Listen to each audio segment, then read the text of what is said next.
Cela pourrait sembler un peu dur, mais voici une vérité que la plupart des femmes trouvent vraiment attirante. 95,7% des femmes y sont sensibles. Cela peut paraître audacieux ou même controversé, mais c'est une vérité que beaucoup d'hommes ont trop peur d'admettre. Ce n'est pas quelque chose que vous apprendrez dans les films, les émissions de télévision ou même à travers les conseils d'amis. Le véritable secret de ce qui rend les hommes attirants va bien au-delà de la logique ou du raisonnement.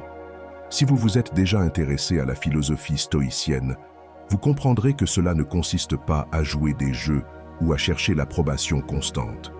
Pourquoi les gentils gars finissent souvent ignorés? Ce n'est pas une question de paraître parfait, c'est quelque chose de beaucoup plus puissant. Restez avec moi et vous verrez bientôt ce qui distingue vraiment un homme moyen de ceux que les femmes trouvent irrésistibles. Salut, ici c'est Olivier. Je suis là pour vous aider à développer un état d'esprit stoïque afin de maîtriser vos relations avec les femmes et de prendre le contrôle de votre vie amoureuse. Si vous êtes prêt à passer à un niveau supérieur, cliquez sur le bouton « S'abonner ». Commençons. Le mythe de la gentillesse comme clé de l'attraction.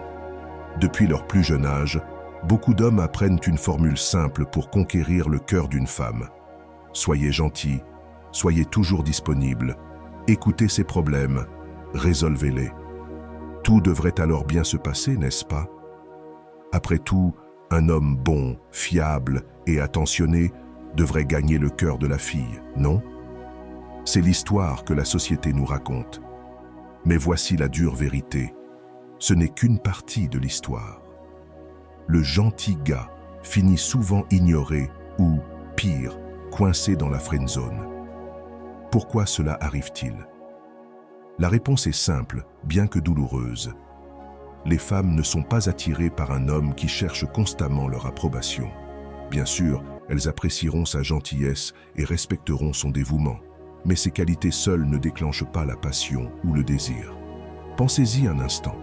Pourquoi les hommes qui semblent faire le moins d'efforts, ceux qui ne courent pas après les femmes, semblent-ils toujours attirer le plus d'attention?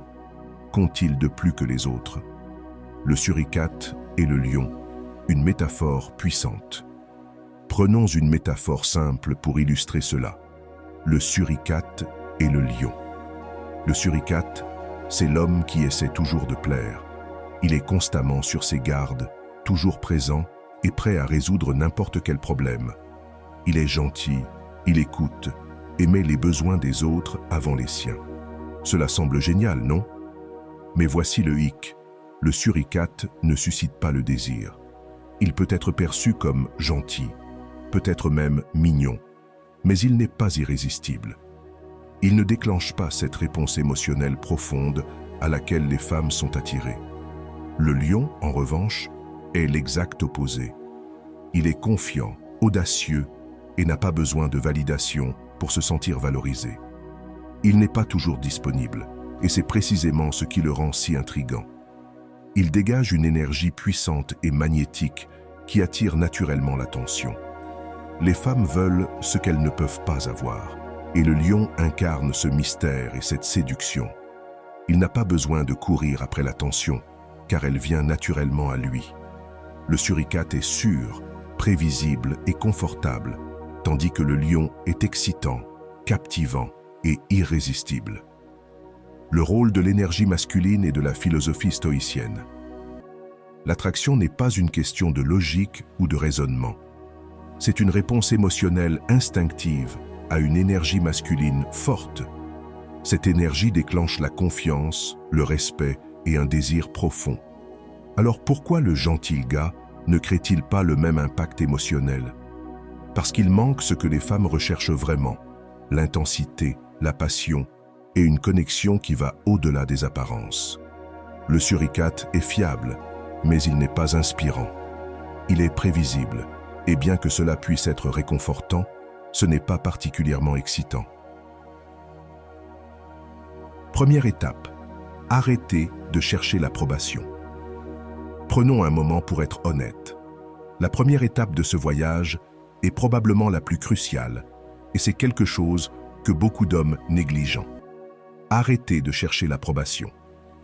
Cela peut paraître simple, mais voyons pourquoi c'est bien plus difficile qu'il n'y paraît. Combien de fois vous êtes-vous retrouvé à faire des choses pour les autres, surtout pour des femmes, juste pour obtenir leur approbation? Vous vous mettez en quatre pour être le gentil gars, plaire, résoudre leurs problèmes, être celui qui est toujours là pour elles. Vous pensez, si je fais assez, si je donne assez, si je leur montre combien je suis attentionné, alors elles verront ma valeur. Mais voici la dure vérité. Faire des choses pour quelqu'un ne vous rend pas précieux. En fait, c'est souvent le contraire. La valeur d'un homme ne vient pas de ce qu'il fait, mais de qui il est. Pourquoi cesser de chercher l'approbation est essentiel. Si vous cherchez constamment la validation à travers vos actions, vous placez votre valeur entre les mains des autres. C'est un jeu dangereux. C'est comme essayer de construire une fondation sur du sable. Elle changera toujours et vous laissera instable. C'est ici que la philosophie stoïcienne entre en jeu. Une des idées fondamentales du stoïcisme est de vivre en accord avec sa véritable nature, en acceptant sa valeur sans chercher une validation extérieure. Plongeons dans une qualité puissante et irrésistible, la confiance. Mais attention, je ne parle pas de cette fausse confiance superficielle du genre « regardez-moi ». Je parle de cette véritable confiance, profonde et enracinée, qui émane de l'intérieur. Celle qui ne cherche pas à prouver quelque chose, mais qui repose sur la certitude de savoir qui vous êtes. Avez-vous déjà rencontré quelqu'un qui dégage une confiance sans même prononcer un mot? Leur énergie semble captiver tout le monde. Ils n'ont pas besoin de clamer à quel point ils sont formidables. Leurs actions parlent pour eux. Vous ne savez peut-être pas pourquoi, mais vous êtes attiré par eux. C'est de cette confiance dont je parle. La vraie confiance vient de l'intérieur. Elle ne naît pas de l'illusion de faire semblant jusqu'à ce qu'on y arrive, ou de prétendre être quelqu'un d'autre. Cette confiance repose sur des bases solides, des réalisations authentiques, une croissance personnelle et une cohérence avec vos valeurs fondamentales. Ce n'est pas du fanfaronnage, c'est simplement savoir sa valeur et ne pas avoir besoin de validation externe. La confiance, ce n'est pas seulement comment vous vous présentez aux autres, mais aussi comment vous vous présentez à vous-même. Êtes-vous fier de l'homme que vous devenez, même si personne ne le remarque?